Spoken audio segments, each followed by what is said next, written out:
Olá a todos, tudo bem?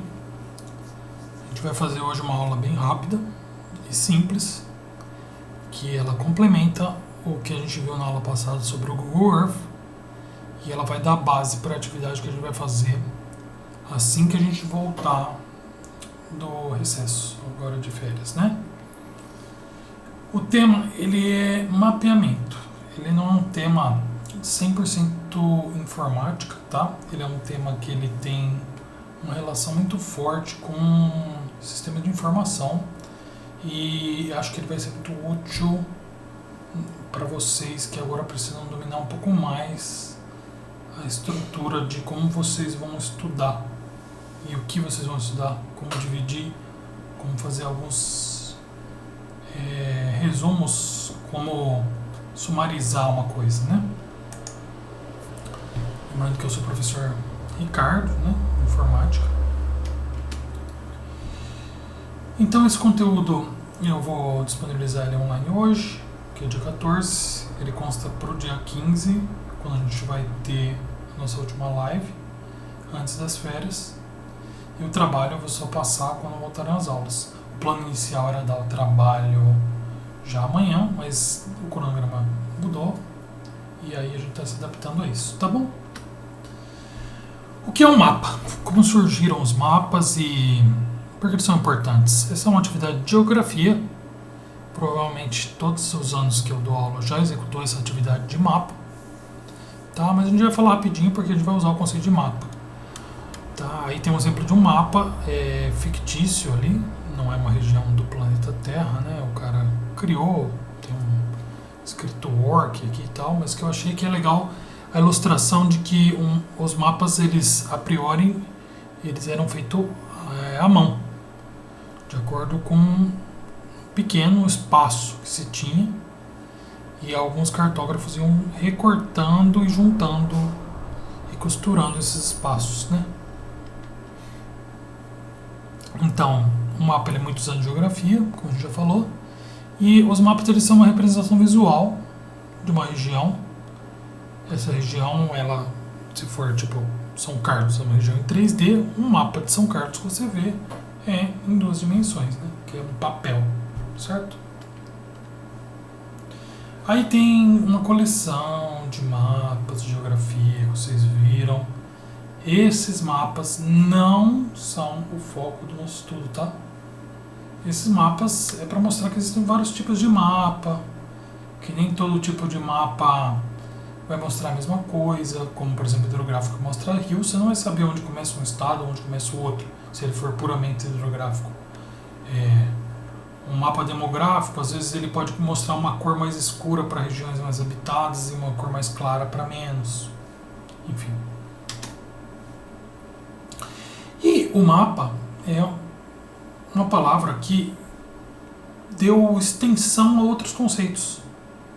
E agora ele serve para outras coisas também, que é o objeto do nosso estudo, nossa aula. Um desses mapas é o mapa mental. Esse é um desenho que eu encontrei na internet de um mapa mental sobre o sistema nervoso. E ele quase beira um mapa conceitual, tá? Mas é um pouco mais aberto. Você pode fazer um pouco mais do jeito que você quiser. O mapa conceitual é o próximo conceito que a gente vai falar. E a ideia qual que é? Tem alguns desenhos, tem alguns escritos. A gente utiliza de cor e faz um resumo daquilo que você quer falar. Isso seria um mapa mental, né? A definição dele é isso aí, é um diagrama que você utiliza para estudar, que você utiliza para fazer um sumário de alguma coisa. Então, o que eu vou querer na atividade que eu vou dar é que vocês sabem fazer e vocês sabem interpretar o mapa mental. O mapa conceitual e o mapa mental eles são muito ligados, como eu já disse, tá? Eu vou dar um exemplo que eu vou explicar um pouco melhor o mapa conceitual, para ficar um pouco mais clara a diferença. Eu conheço a cidade, que é a capital do estado de Santa Catarina, Florianópolis. E a cidade ela é uma cidade que fica numa ilha, uma ilha bem grande, tá? Não aquela ilhazinha que você vê mar todo em volta, mas sim uma ilha bem grande, então demora para você ver uma ponta da ilha, né? Um canto. Você tem que andar bastante. E não só eu vou dar o exemplo de Florianópolis, como eu vou dar esse exemplo de um mapa conceitual de Florianópolis sobre a perspectiva de um surfista. Eu não sou surfista, mas vamos supor que eu fosse e eu queria encarar. Como é que eu encaro Florianópolis como um surfista encararia para um mapa conceitual? Vamos lá. Esse seria o diagrama, né? O principal é a minha viagem para Florianópolis, o que eu preciso me preparar para ir até a cidade de Florianópolis. Eu sou um surfista, tá? Então eu vou dividir que para ir para Florianópolis eu preciso lembrar as características de Florianópolis, que Florianópolis é uma ilha e que lá vai ter mar, que é um pré-requisito para poder surfar. E onde eu vou surfar? Eu vou surfar nas praias de Florianópolis. Então eu divido aqui as praias que tem em Florianópolis. Vai ter mais praias que isso, porque como eu disse é uma ilha bem grande. Mas é só um exemplo, né? Então vai ter a Joaquina, vai ter a Santinho. Aí eu posso marcar as áreas que são mais propícias a surf, porque tem características que as ondas têm que ter, que certas praias não tem, certo? E também depende do tipo de surf. Tem gente que surfa ondas maiores, gente que gosta de surfar ondas menores, certo? E aí eu vou marcar o que eu vou fazer em Florianópolis, que é surfar. Então eu ponho o surf aqui e começo a separar quais são as coisas que eu vou precisar. Eu vou precisar da prancha, eu vou precisar da parafina. Lembrando que o surf é um esporte, então eu preciso fazer alongamento para fazer surf, eu preciso me preparar, preciso estar em forma. Então, esse aqui é um mapa conceitual de Florianópolis na visão de um surfista. Tá? Tem outros conceitos relacionados para vocês entenderem. Quando você está estudando, surgem alguns desenhos que ajudam você a interpretar aquela matéria, né? Um deles é esse diagrama de espinha de peixe. E ele está citando ali uma das coisas que a gente já falou em aula, que é como fazer uma apresentação, né? E para fazer uma apresentação, você precisa dominar o que você vai estar falando, precisa ser objetivo, precisa fazer um slide bonito, precisa ser simples, precisa abordar o que o pessoal sabe, que é essa parte de conhecimento público. Modelo 3C, bobagem, tá? Conceito que a gente não vai usar.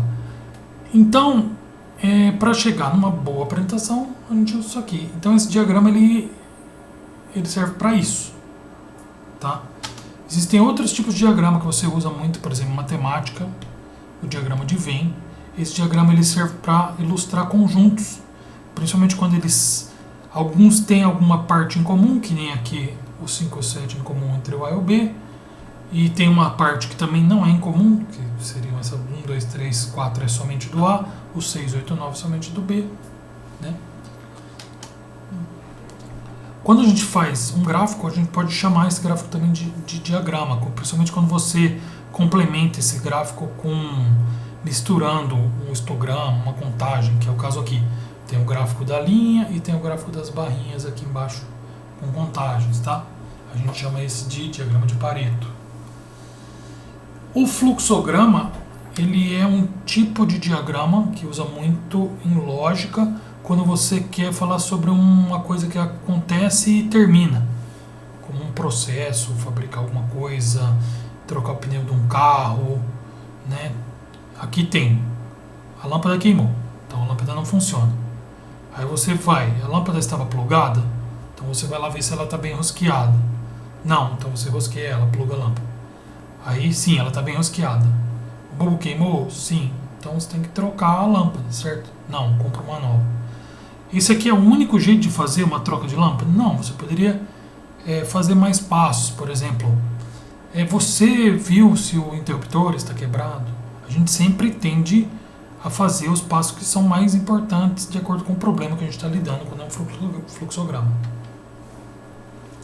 E é isso a aula, tá? É super simples, como eu disse. Essa semana eu vou querer que vocês pesquisem esses conceitos que eu fui citando. Eu não fui falando muito sobre eles exatamente para deixar margem para vocês pesquisarem, tá? Então eu vou querer que pesquise um mapa mental, um mapa conceitual. Eu vou querer que vocês pesquisem o que é diagrama e quais são os tipos que tem.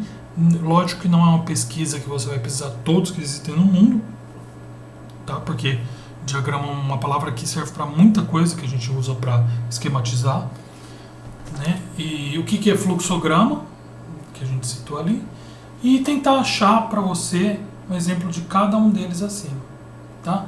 Não tem entrega de trabalho essa semana, é férias, então peço que você já faça uma pesquisa já logo após assistir a aula, dá uma olhadinha em cada conceito, busquem eles na internet, busquem um exemplo e pronto, vocês já estão prontos para fazer atividade quando a gente voltar às aulas, tá bom? Valeu pessoal, quem não for assistir a live, boas férias, e é isso.